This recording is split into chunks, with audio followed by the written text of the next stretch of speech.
আজকে যে প্রিপারেশনটা দেখাবো, যে রান্নাটা দেখাবো, সেটার জন্য আমি নিয়ে নিচ্ছি 1 চা চামচ গোবিন্দভোগ চাল। এই গোবিন্দভোগ চালটাকে ধুয়ে ভালো করে ভিজিয়ে রেখে দিয়েছি।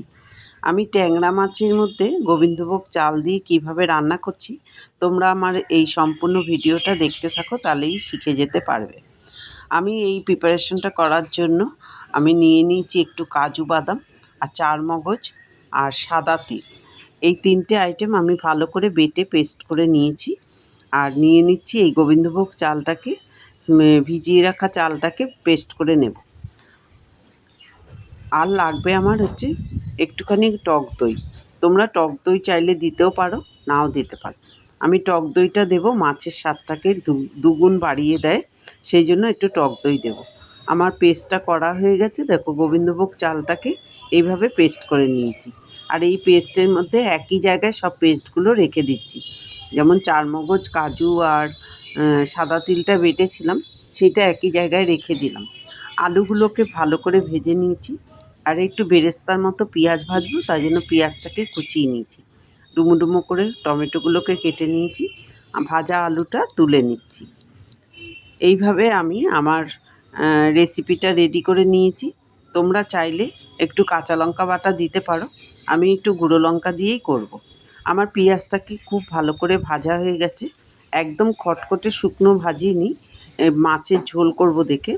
আমি বিরিয়ানি করার সময় যে বেরেস্তাটা করি সেরকম করিনি, একটুখানি পেঁয়াজে তেল রেখেছি। এই পেঁয়াজটা দিলে পরে খুব সুস্বাদু হবে, নরম একটু পেঁয়াজটা রেখেছি, কিন্তু ভাজাটা খুব ভালো করে ভেজে নিয়েছি। দেখো এরকম লাল লাল করে পেঁয়াজটাকে ভেজে নেবে। মাছটাকে হলুদ আর নুন মাখিয়ে রেখে দিয়েছিলাম, এই মাছটাকে আমি ভালো করে কড়াতে তেল দিয়ে ভেজে নিচ্ছি। বেশ মাছ খুব ভালো করে ভেজে নিতে হবে, যাতে মাছে কোনো রকম গন্ধ না থাকে। আর ভাজা হলে মাছটা সুস্বাদুও হবে খেতে। আসলে মাছটা ঝোলে ফুটবে কম তো, তাই জন্য মাছটাকে খুব ভালো করে ভেজে নিতে হবে।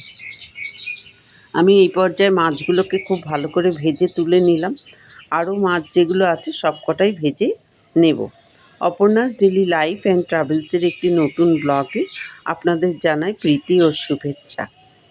আজ আমি গোবিন্দভোগ চাল দিয়ে ট্যাংরা মাছের ঝাল করব, তাই তোমাদের কাছে রেসিপিটা সম্পূর্ণ নিয়ে এসেছি। তোমরা যারা আমাকে এতদিন ধরে রান্নার ভিডিওতে ভালোবাসা দিয়েছো, সকলকে জানাই অনেক অনেক অভিনন্দন, অনেক ভালোবাসা। আর আজকের আমি এতটা পর্যন্ত আসতে পেরেছি শুধুমাত্র তোমাদের ভালোবাসার হাত ধরে। তো আমার এই মাছগুলো খুব ভালো করেই ভাজা হয়ে গেছে। দেখো সমস্ত মাছগুলোকে খুব ভালো করে ভেজে নিতে হবে। আর কড়াতে তেলের মধ্যে আমি জিরেটাকে ফোড়ন দিয়ে দিচ্ছি। একটু জিরে ফোড়ন দিয়ে বেটে রাখা আদা রসুনের পেস্টটা দিয়ে ভালো করে কষিয়ে নেব। তার মধ্যে টমেটোটাও দিয়ে দেবো। টমেটো একটু নরম হওয়া পর্যন্ত অপেক্ষা করব। আর আমি আগে থেকেই একটু হলুদ আর লঙ্কাকে ভিজিয়ে রেখেছিলাম। তো 1 চামচ হলুদ আর পরিমাণ মতো একটু লঙ্কা ভিজিয়ে রেখে এর মধ্যে দিয়ে দিচ্ছি। এইটা একদম সম্পূর্ণ টমেটোর সাথে মশলাটা কষা হয়ে যাবে। যতক্ষণ না টমেটোটা নরম হবে ততক্ষণ মশলাটা কষতে হবে। আমি একটু এর মধ্যে নুন দিয়ে দিলাম।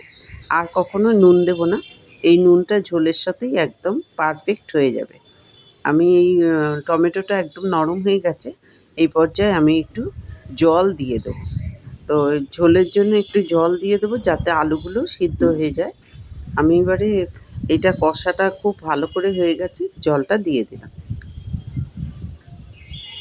তোমাদের যদি আমার ভিডিওটা ভালো লেগে থাকে শেষ পর্যন্ত দেখার পরে, তোমরা কমেন্টস করো, লাইক করো, আমার ভিডিওটাকে শেয়ার করে দিও। আমার এই ধরনের রেসিপি দেখার জন্য আমার পেজটাকে একটু ফলো করে দিও। দেখো আমার এই বাটা মশলাগুলোকে মধ্যে আমি দইটাকে একটু অ্যাড করে নেব। আমি একটু মেট্রো ডেয়ারির যে দইটা হয় ওই দইটাই ইউজ করেছি। তোমরা চাইলে অন্য কিছু টক দইও ইউজ করতে পারো, আর না টক দই নাও দিতে পারো। টক দই দিলে মাছের স্বাদটা 10 গুণ বেড়ে যায়, সেই জন্য টক দইটা ইউজ করছি। আর বেশ গ্রেভিটাও খুব সুন্দর হবে। আমার এই পেস্টটা পুরো তৈরি হয়ে গেছে, ঝোলটা ফুটছে। ঝোলের মধ্যে এবারে আমি আলুগুলো দিয়ে দেবো। ঝোল খুব ভালো করে ফুটে গেছে, এবার আলুগুলো আমি দিয়ে দেবো।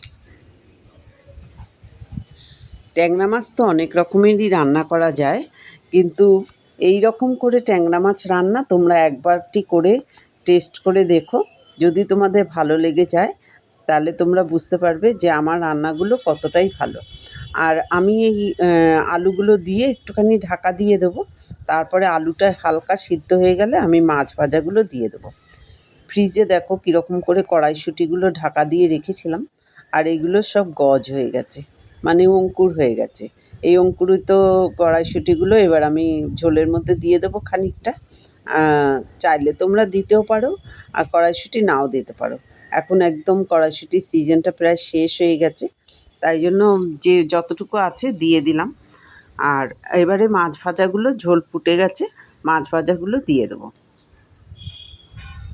মাছ ভাজা দিয়ে আবারও একটু নাড়াচাড়া করে ঢাকা দিয়ে রেখে দিতে হবে, কারণ আলুটা সিদ্ধ হওয়া পর্যন্ত একটু অপেক্ষা করতে হবে। আর এক্ষুনি যদি মশলাটা দিয়ে দিই তাহলে ভালো করে ফুটবে না, তাই ঝোলটাকে ফোটানো খুবই দরকার।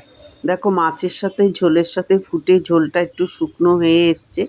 এই পর্যায়ে আমার বেটে রাখা চাল, গোবিন্দভোগ চাল বাটা, কাজু, পোস্ত, কাজু, চারমগজ আর তিল, আর টক দইয়ের যে পেস্টটা করেছিলাম, সব পেস্টটাই এর মধ্যে দিয়ে দিলাম। আমি বাটিটা ধুয়েও একটু জল দিয়ে দেবো। দেখো পেস্টটা দিয়ে কালারটাই বদল হয়ে গেল, দেখেছো কত সুন্দর রঙটা এসছে। সম্পূর্ণটা দেখতে থাকো, মাছটা কত সুন্দর দেখতে হবে রান্নাটা।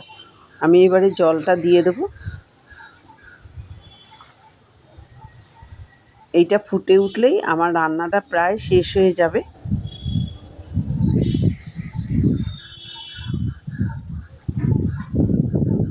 ঝোলটা ফুটে গেছে, দেখো রান্নাটা প্রায় হয়ে এসছে। এই যে গ্রেভিটা বুঝতে পারছো, একদম আলুর সাথে মিশে গিয়ে খুব সুন্দর দুর্দান্ত একটা টেস্টের গ্রেভি হয়েছে। আমি সানরাইসের শুধু গরম মশলা, শাহি নয়, এমনি যে গরম মশলা গুঁড়োটা সেটা দিলাম। সানরাইসের গরম মশলাটা মাছের ঝোলের টেস্টের মাত্রা অনেকটা গুণ বাড়িয়ে দেয়, আর সেই জন্য আমি ইউজ করেছি সানরাইসের গরম মশলা। তার সাথে ভেজে রাখা যে বেরেস্তার মতো যে পেঁয়াজটা ভেজেছিলাম, পেঁয়াজটাকে আমি ছড়িয়ে দিলাম। আমার পুরো রান্নাটাই কমপ্লিট হয়ে গেছে। দেখো কি সুন্দর দেখতে হয়েছে গ্রেভিটা, খুবই সুন্দর হয়েছে। এবার আমি পরিবেশন করে দেবো। লোভনীয় স্বাদের এই রেসিপিটা তোমরা একবার হলেও করে খেয়ে দেখো, খুবই সুন্দর টেস্টি একটা রেসিপি। আজ আমি এই পর্যন্তই দেখাতে পারলাম, আর তোমরা যারা দেখছো সকলকে জানাই আমার অনেক অনেক অভিনন্দন। আজ এই পর্যন্ত, দেখাবে নতুন ব্লগ।